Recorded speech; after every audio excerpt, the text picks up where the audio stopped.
اچھا، پھر یہ تو ہے غزوہ بنو مصطلق۔ بعض حضرات کا یہ خیال ہے کہ اسی غزوہ سے واپسی کے اوپر وہ افسوسناک واقعہ پیش آیا ہے جس کو سیرت کے اندر واقعہ افک کہتے ہیں، یعنی بہتان کہہ لیں، اور حضرت عائشہ پر جو تہمت لگائی گئی اس کو آپ کو میں مختصر اس کا ذکر بھی کر دیتا ہوں، پھر انشاءاللہ ہم غزوہ خندق کی طرف جائیں گے جو اسی سن میں ہوئی ہے۔ اس غزوہ سے پہلے میں نے آپ کو بتایا پچھلے جمعے کہ پردے کا حکم آ چکا تھا 4 ہجری کے، یہ 5 ہجری ہے۔ امہات المومنین جب سفر میں ساتھ جایا کرتی تھی تو ان کے لیے پالکی بنائی جاتی تھی۔ آپ پالکی سمجھتے ہیں؟ پالکی یا ڈولی جس کو کہتے ہیں، جس کو 4 لوگ ہاتھوں میں اٹھاتے ہیں۔ پرانے زمانے میں دیہاتوں میں دلہنوں کی ڈولیاں اور پالکیاں ہوا کرتی تھیں۔ حضرت عائشہ رضی اللہ تعالی عنہا نے یہ سارا واقعہ خود بیان کیا اور حدیث کی مستند کتاب صحیح البخاری کے اندر موجود ہے۔ اب عائشہ فرماتی ہیں کہ میری جہاں پڑاؤ ہوتا تھا تو پڑاؤ ڈالا گیا، ہماری پالکی رکھ دی جاتی تھی، پردے ہٹا کر ہم جنگل میں چلے جاتے تھے انسانی ضروریات طبی تقاضے پورے کرنے کے لیے۔ اس کے بعد واپس آ کر اس پالکی میں بیٹھ جاتے تھے، پردے گرا دیتے تھے، اٹھانے والے پالکی کو اٹھا لیا کرتے تھے۔ فرماتی ہیں کہ میں چلی گئی اسی طرح رفع حاجت کے لیے، جہاں پالکی اتاری گئی، سارے قافلے نے پڑاؤ تھا، تو میں جہاں گئی وہاں میرے گلے سے میرا ہار ٹوٹ کر گر گیا اور اس کے جو موتی تھے وہ بکھر گئے۔ ان موتیوں کو اکٹھا کرنے میں مجھے دیر لگ گئی، مجھے مل نہیں رہے ہوں گے کچھ ان میں سے۔ ادھر قافلہ تیار ہو گیا روانگی کے لیے۔ پالکی اٹھانے والوں کو خیال آیا کہ شاید ام المؤمنین واپس آ کر پالکی میں بیٹھ چکی۔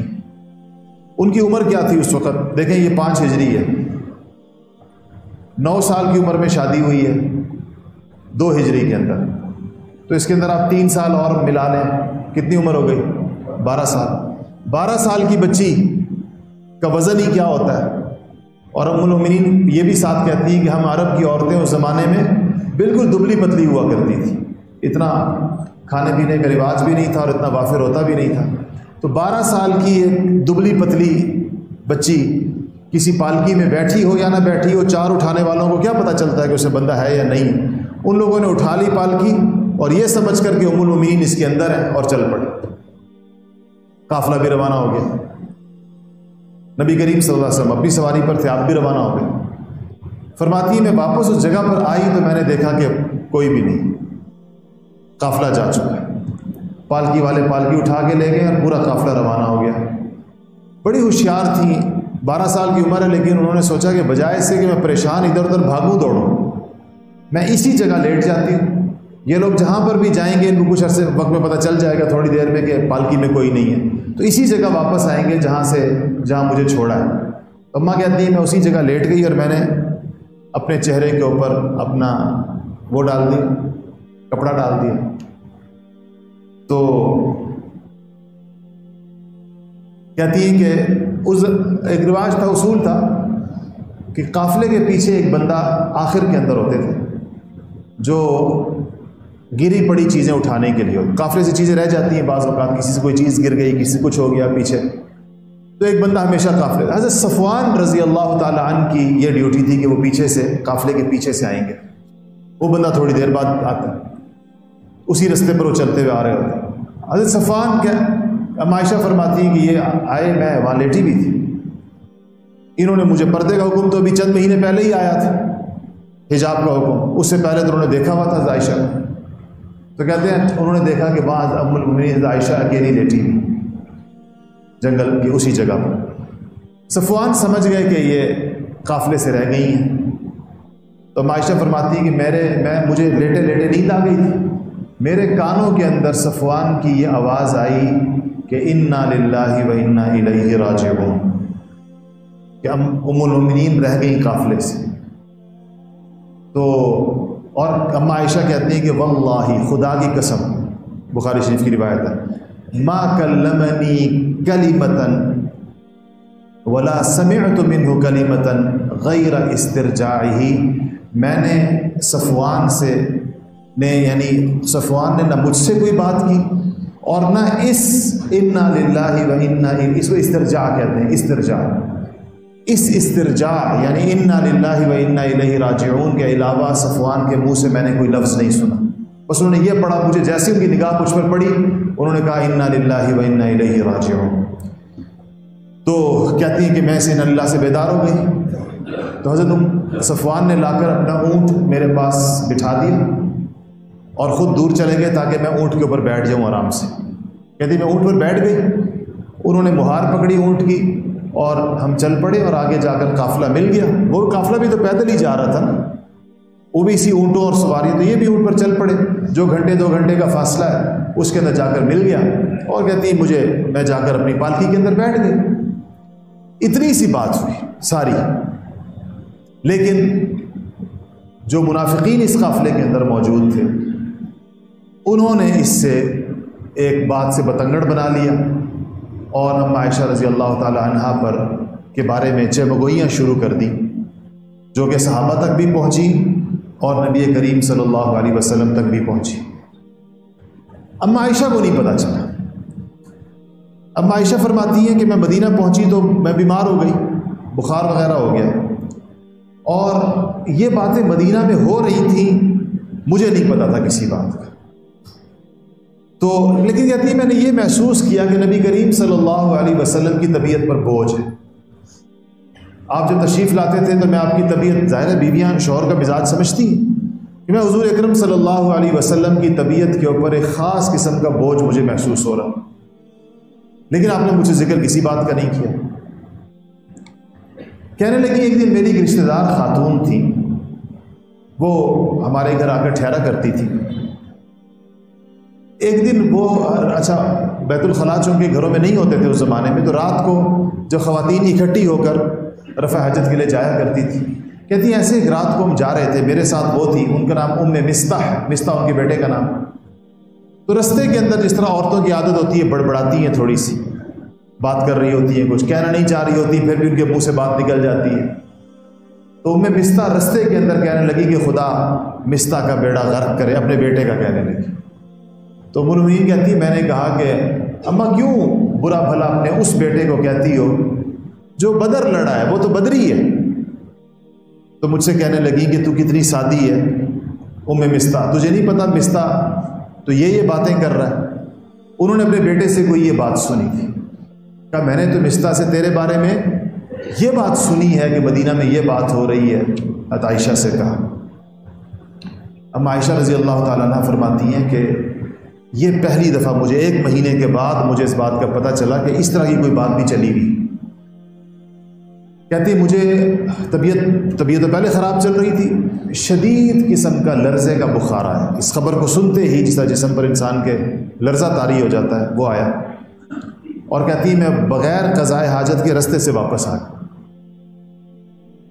اور واپس آئی تو میں گھر پہنچی تو آپ صلی اللہ علیہ وسلم گھر تشریف لائے، میں گئی، میں نے حضور سے کہا کہ یا رسول اللہ مجھے میرے والدین کے گھر جانے کی اجازت دے دیجیے، میں اپنی ماں سے پوچھنا چاہتی تھی بات کیا، تو کہتی ہے کہ میں حضور نے اجازت دے دی، فرماتی ہے کہ میں گھر آ گئی، گھر آتے ہی کہتی میں نے اپنی ماں سے کہا کہ ماں یہ میں نے کیا سنا ہے آج، تو میری ماں کو پتہ نہیں تھا کہ یہ بات اس کو پتہ، میری ماں کو تو پتہ تھا، بات کا تو پتہ تھا، یہ نہیں پتہ تھا کہ مجھے پتہ چل گیا عائشہ کہتی، تو کہتی میری ماں نے مجھے کہا کہ بیٹی رنج نہ کر اور دکھی نہ ہو، جو بیوی اپنے شوہر کی بڑی محبوب ہوتی ہے، محبوبہ ہوتی ہے، اس کو بڑی پسند ہوتی ہے، اس کے حاسدین بھی ہوتے ہیں، اس کے خلاف پروپیگنڈے کرنے والے بھی ہوتے ہیں، تو یہ ایسی بات ہے جو چل رہی ہے اور ایسی لوگوں نے اڑائی ہے، تو اس کی پرواہ نہ کر۔ کہتی میں نے ماں سے کہا کہ ماں تو نے مجھے بتایا ہی نہیں کہ 1 مہینے سے یہ باتیں ہو رہی، تو اور میں چیخ چیخ کر روئی اپنے گھر کے اندر، بخار مجھے شدت کے ساتھ اور تیز ہو گیا۔ کہتے ہیں اوپر کی منزل پر بالا خانے پر ابو بکر صدیق والد صاحب ان کے، کہتے ہیں وہ تلاوت کر رہے تھے قرآن پاک کی، میری آواز سن کر، میری چیخیں سن کر وہ نیچے اترے اور میری ماں سے پوچھا کہ کیا ہوا، عائشہ کیوں رو رہی؟ تو کہتے ہیں میری ماں نے کہا کہ اس کو پتہ چل گئی ہے بات، جس بات کو مجھ سے چھپا رہے تھے وہ اس کو پتہ چل گئی ہے۔ تو کہتے ہیں کہ ادھر نبی کریم صلی اللہ علیہ وسلم ٹکٹکی باندھے گویا آسمان کو دیکھ رہے ہیں کہ اللہ جل شانہ اس میں کیا فیصلہ فرما۔ آپ نے بعض صحابہ کو بلایا، ان سے پوچھا، ان سے مشورہ کیا۔ تو آپ کے گھر کے اندر دو لوگ ایسے تھے جن کی حضرت عائشہ، یعنی آپ کے گھر کے لوگ سمجھے جاتے تھے، ایک حضرت علی مرتضیٰ اور ایک حضرت اسامہ جو آپ کے بالکل بچوں کی طرح تھے۔ حضرت اسامہ سے آپ نے پوچھا کہ اس پر تمہاری کیا رائے ہے؟ کیا رسول اللہ، آپ کا گھر، آپ کی عفت، آپ کی عصمت، آپ کا حرم، اس پہ تو کوئی کس طرح کسی کے ذہن میں، کسی مسلمان کے دل میں کوئی بات آ سکتی ہے منافقوں کے علاوہ؟ اسی طرح حضرت علی سے بھی آپ نے پوچھا۔ حضرت علی نے آپ کی تسلی کے لیے کہا حضور سے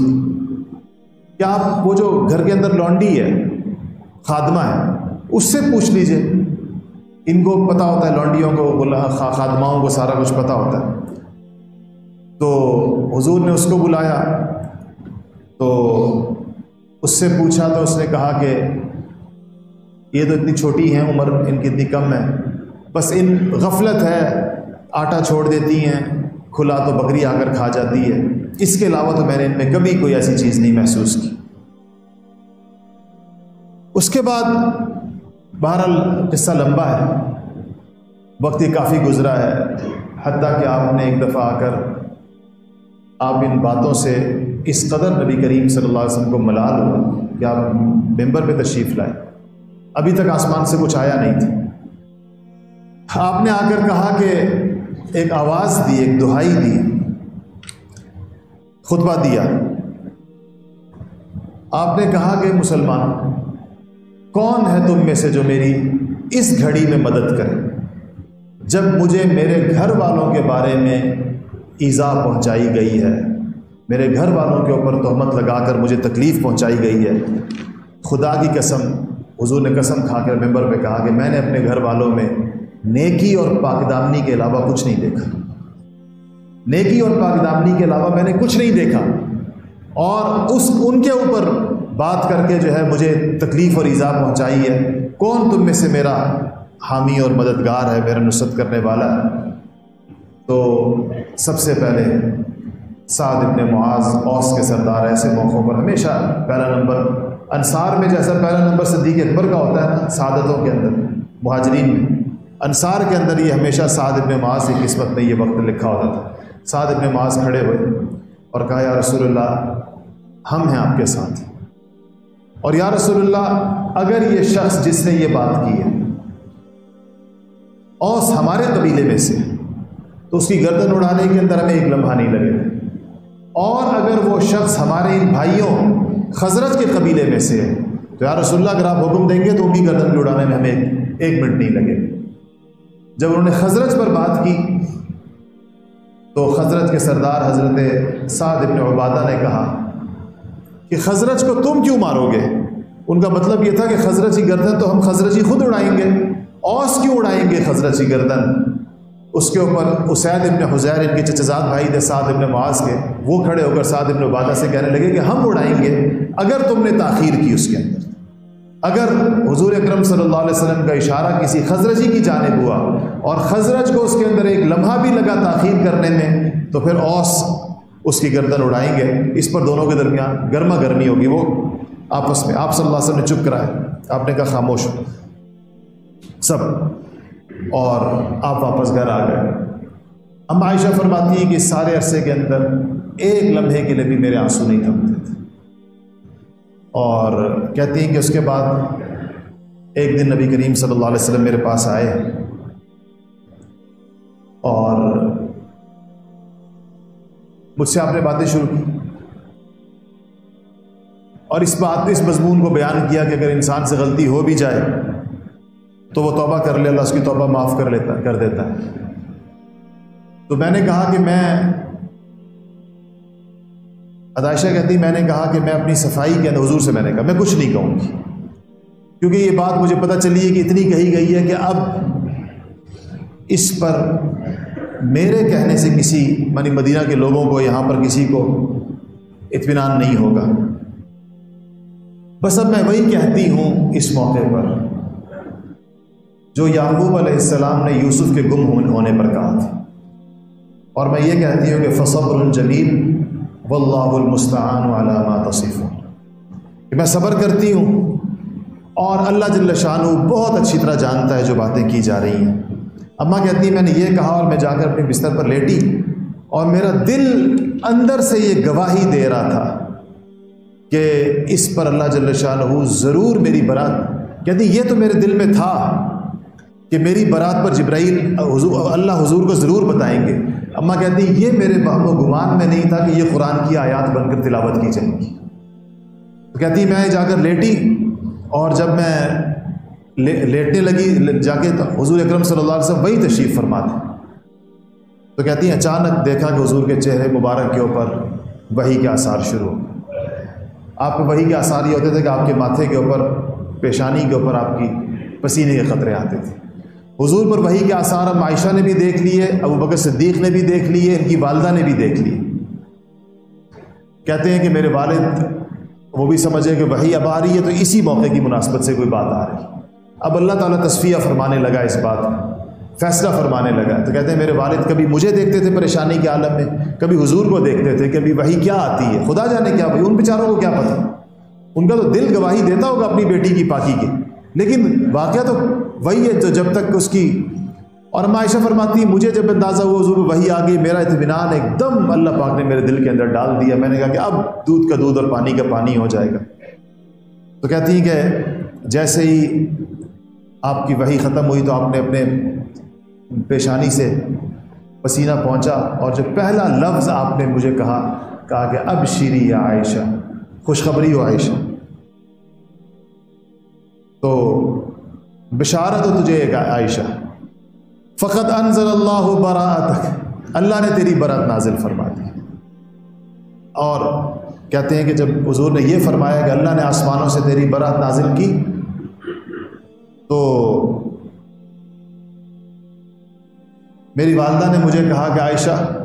اٹھو حضور صلی اللہ علیہ وسلم کا شکریہ ادا کرو۔ تو عائشہ میں ناز تو تھا اور حضور کی محبوبہ لاڈلی بہت تھی، تو میں نے اپنی والدہ سے کہا کہ میں اس کا شکریہ کیوں نہ ادا کروں جس نے میری برات نازل کی آسمانوں کے اوپر سے، جس نے میری برات آسمانوں سے نازل کی ہے، میں اس کا شکریہ کیوں نہ ادا کروں۔ اور پھر کہتی ہیں کہ حضور اکرم صلی اللہ علیہ وسلم، ظاہر بات ہے کہ پوری اللہ جل شانہ نے 17 آیتیں ہیں قرآن پاک کی سورہ نور کی، اور ایسی سخت ترین دھمکی اللہ پاک نے ان لوگوں کو سخت ترین عذابوں کی نوید سنائی ہے جن لوگوں نے اس بہتان کے اندر حصہ لیا، جن کی زبانوں سے اس موقع کے اوپر کچھ نکلا۔ اللہ جل شانہ نے آیتیں کبھی اس کا اگر ترجمہ پورا کیا جائے، ان الذین جاءوا بالافک، اللہ پاک نے کہا اس کو طوفان برپا کیا، بہتان کا طوفان جن لوگوں نے برپا کیا، عصبۃ منکم لا تحسبوہ، کہا کہ وہ تم میں ایک جماعت ہے، اور وہ کون ہے؟ لا تحسب بل هو خیر، اس کو تم شر سمجھے اللہ پاک نے اس میں۔ اور آخر کے اندر اسی آیتوں کے اندر ہے کہ جو لوگ، اور پھر اللہ پاک نے جو مسلمان اس کو سن کر چپ رہے تھے، اب عائشہ کی برات نہیں کی تھی، ان کو بھی اللہ پاک نے عتاب کیا اس کے اندر، کہا ولولا اذ سمعتموہ قلتم ما یکون لنا ان نتکلم بہذا سبحانک ھذا بہتان عظیم، تم لوگوں نے یہ کیوں نہیں کہا جس نے بھی اس کو سنا کہ سبحانک ھذا بہتان عظیم، قرآن کیا کہ تم یہ تو بہتان عظیم ہے، بجائے اس کے کہ کسی اور سے اس کا ذکر کرنے کے یا اس بات کو آگے چلانے پر یہ کیوں نہیں کہا گیا۔ اور پھر اللہ پاک نے کہا کہ جن لوگوں نے یہ کیا ہے، یعنی جن لوگوں نے مسلمانوں کے اندر اس بات کو، اس بری بات کو پھیلانے کے اندر حصہ لیا ہے، لہم عذاب علیم فی الدنیا والآخرہ، ان کے لیے دنیا اور آخرت کے اندر دردناک عذاب ہے۔ اور واللہ یعلم وانتم لا تعلمون، یہ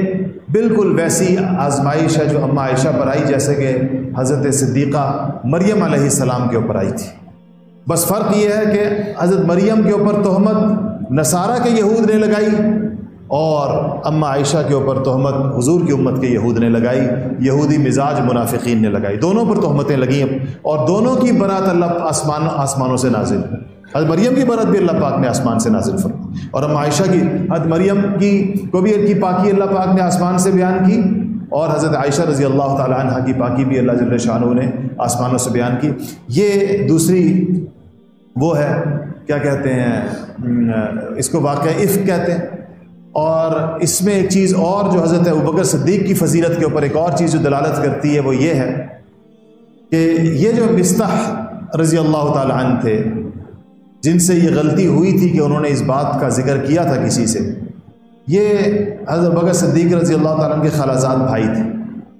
اور انتہائی غریب تھے، جن کی ماں نے حضرت عائشہ کو بات بھی بتائی تھی۔ یہ بہت غریب تھے، حضرت ابوبکر صدیق رضی اللہ تعالیٰ نے ان کی مالی مدد کیا۔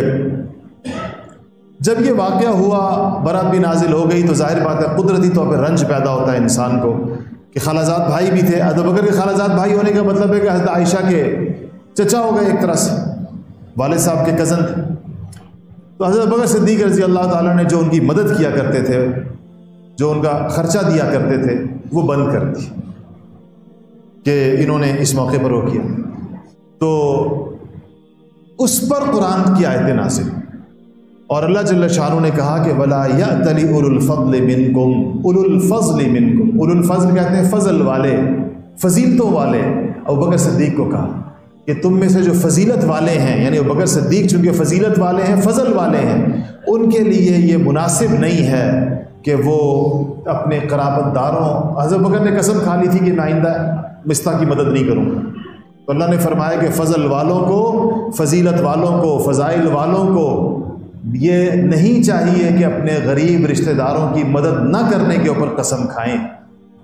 اس پہ قسم نہیں کھانی چاہیے۔ تو اس سے حضرت ابوبکر صدیق نے اپنی قسم کا کفارہ ادا کیا، اور اس کے بعد حضرت مصطح کی دوبارہ سے مدد شروع کر دی۔ فضیلت کی بات یہ کہ اللہ پاک نے ابوبکر صدیق کو کیا کہا ہے؟ اولو الفضل، فضل والے، فضیلت والے، جن کو پورے معاشرے کے اندر اللہ پاک نے کوئی مقام دیا ہوا ہو، اللہ کی نگاہوں میں جس کا مقام ہو، اس کو اولو الفضل کہا جاتا ہے۔ تو یہ آیتیں بھی، جب یہ آیتیں اتری تو اللہ تعالیٰ نے اس پوری آیت ہے کہ وَلَا يَأْتَلِ أُولُو الْفَضْلِ مِنْكُمْ وَالسَّعَةِ أَن يُؤْتُوا أُولِي الْقُرْبَى وَالْمَسَاكِينَ وَالْمُهَاجِرِينَ فِي سَبِيلِ اللَّهِ وَلْيَعْفُوا وَلْيَصْفَحُوا أَلَا تُحِبُّونَ أَن يَغْفِرَ اللَّهُ لَكُمْ، کہا کہ ان کو چاہیے کہ معاف کریں اور درگزر کریں، غلطی ہو گئی ان سے، کوئی بات نہیں، خرچہ نہ بند کریں ان کے۔ کیا تم لوگ یہ پسند نہیں کرتے کہ اللہ تعالیٰ تمہیں معاف کرے اور اللہ تعالیٰ تمہیں بخش دے؟ تو ابوبکر صدیق کو جو حضور نے آیتیں سنائی تو انہوں نے کہا کہ بلا واللہ انی لہ، یا رسول اللہ ہم کیوں نہیں چاہتے، ہم یہ چاہتے ہیں اللہ ہمیں معاف کرے، ہم نے انہیں معاف کیا، اللہ جل شانہ ہمیں معاف کرے۔ اور ابوبکر صدیق رضی اللہ تعالیٰ نے اس کے بعد ان کا وہ جو وظیفہ ہے وہ دوبارہ شروع کر دیا،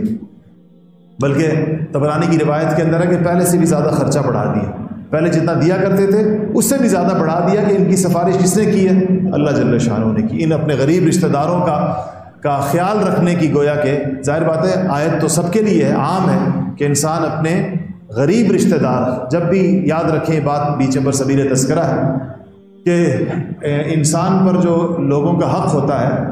وہ رشتہ داری کے قرب کے اعتبار سے ہوتا ہے، جتنا رشتہ قریب کا ہے اتنا زیادہ حق انسان پر زیادہ ہے۔ اس لیے ماں باپ کا حق ہے، بہن بھائیوں کا حق ہے، چچزاد بہن بھائیوں کا، خالاؤں کا، پھپھیوں کا، ماموں کا، چچاؤں کا، جتنی رشتہ داری قرب کی ہے اس میں جتنا قرب ہے اتنا حق زیادہ ہے۔ اور جب انسان کو اللہ تعالیٰ وسعت دے، فراخی دے، تو اس کو اپنے آغاز جو کرنا چاہیے وہ اپنے رشتہ داروں سے کرنا چاہیے۔ ہم بعض اوقات دور دراز تک چلے جاتے ہیں اور اپنے قریب کی جگہوں کو ہم چھوڑ دیتے ہیں۔ رشتہ داری کے بعد دوسرا حق جو ہوتا ہے وہ پڑوس کے اعتبار سے ہو، اپنے آس پاس اڑوس پڑوس کو دیکھنا چاہیے۔